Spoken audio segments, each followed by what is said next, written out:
Welcome to the Learning Pines YouTube. We hope this video helps.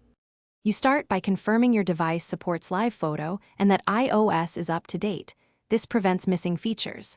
Once done, open the camera app and enable live photo. The icon turns yellow when active. Make quick composition adjustments. Tap to lock focus and exposure, set flash or night mode if needed, and prefer a 3, 2, or 4, 3 frame. Begin with a stable stance so the camera captures the 1.5-second motion cleanly as soon as you press the shutter. Now focus on execution.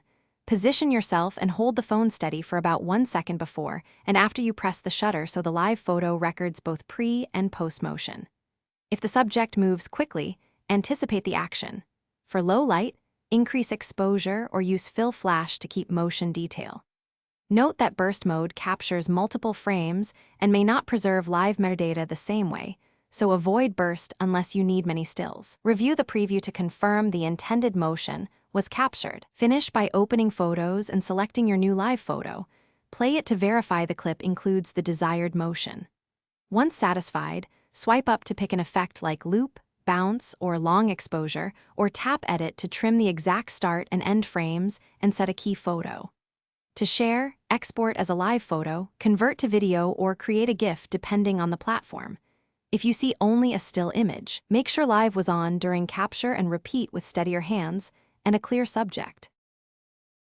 Thanks for watching. Consider subscribing if we helped you.